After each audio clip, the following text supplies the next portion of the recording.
This man's name is Largo from Maine. This doesn't seem like a real call, but I liked the feedback this time. The weird. I like that. UFO sounds good. So Notre Dame's undefeated, huh? Yeah, I'm interpreting crazy, what huh? he's saying right now. He's saying, Sam, Yeah. any plans for a hair trim or some kind of... No, but you know what? I now remember how you came up in conversation on O&A. Okay. You know how Sal is our new guy? You know, I don't know him because he doesn't talk a lot on the air, does he? He gets bashed a lot. I He didn't gets the shit kicked even out of him. realize You hear that he was the guy on the in the board there. I didn't even say hello. I would have introduced myself, but I didn't know who the person was. Well, like a month ago, maybe. He's like a hipster. And like a month ago, okay. Opie told him, grow out a mustache because you're a hipster. And it would be funny. For Movember. Whatever it's for. Okay. 'Cause right now it's Movember. Is that why you have your mustache? No, I And have pepper too? Yeah, no, exactly, yeah. He never grew out the mustache. And so Wait, Opie told him to and he didn't do it? And so then Opie yesterday Why didn't he? He goes, Sal, you never grew out your mustache. And Sal goes, well, I started growing it, but I just thought it looked dumb. Oh my God! And that's when I said, could never get away with that. That's when I said, first Where of we all, came from. I'm still growing my hair for this show. Second of all, Did you know I had a clown haircut? I was about to say, for about 4 months. It looked good. That was my favorite hairdo for you. Do you remember we shaved Eastside Dave's head into a horseshoe ball look, and You he can left see it. He kept it. I kept it because I felt. And by the way, I was so insane that I made these own rules. So we weren't even in the contest. Yeah, we were in. No. Well, I don't think I was, but then I kind of was. It didn't make. I know that was a fucking awful period of my life because no other Ron Fez producer would step up to be in the biggest gainer competition. Right. So I had to join. I had to put on weight intentionally.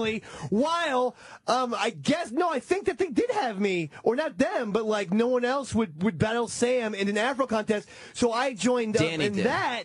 But that's the other thing that you don't realize about the O&A show, the difference in the Ron and Fez. O&A show, we let things fall through the cracks. We're okay with it. Yeah. Like it goes kept nowhere, it and that's fine. And so here I am, fucking intentionally gaining weight with. And by the way, at this point.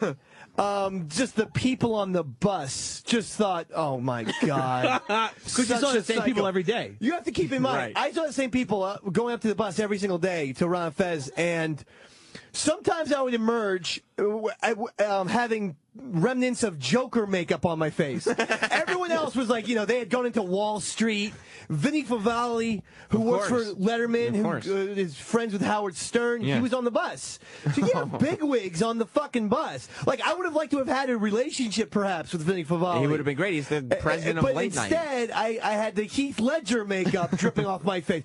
Now tell me this. Then sometimes I'd come in with a garbage bag full of puppets, and people, I could audibly hear people just groaning, going, why is he so fucking weird? Do you know when Eastside Dave... And you can't explain that shit to people. You can't be like, hey, I work in radio. Because half the people probably work in radio. They'd be like, so do I. Or if they don't work in radio, they'll be like, that's non-visual, right? Like, there's no... It's an audio. It's audio. People are confused. I'm going to let a cat out of the bag. So why are you wearing a kilt if you work in radio? That's right. When Eastside Dave played the role of the Midnight Rider, and he did do that.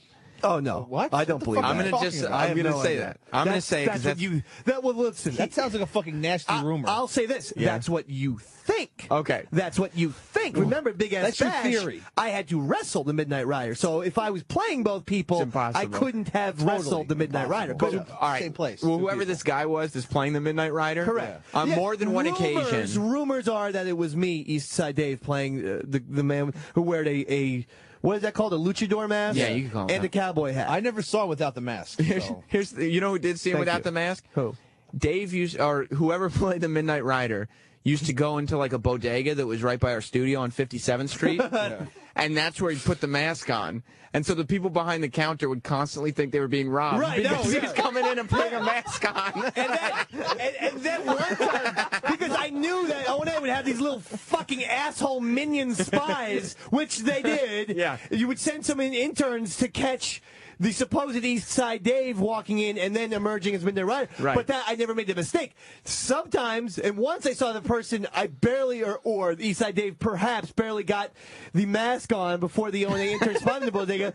So then I started doing it in the subway. And people thought it was going to be another Colin Ferguson. I was going to take out a gun and start shooting fucking people in the head on the subway right there. And I'm so glad that this is not happening now, because you go from everybody thinking you're robbing them because you're wearing a mask to showing up on a bus with Joker paint and red hair. Oh, I know. Which isn't exactly. I know, right? Look. Yeah. Yeah. No, I know. I'm like, show up to movie theaters. Like Mr. Columbine.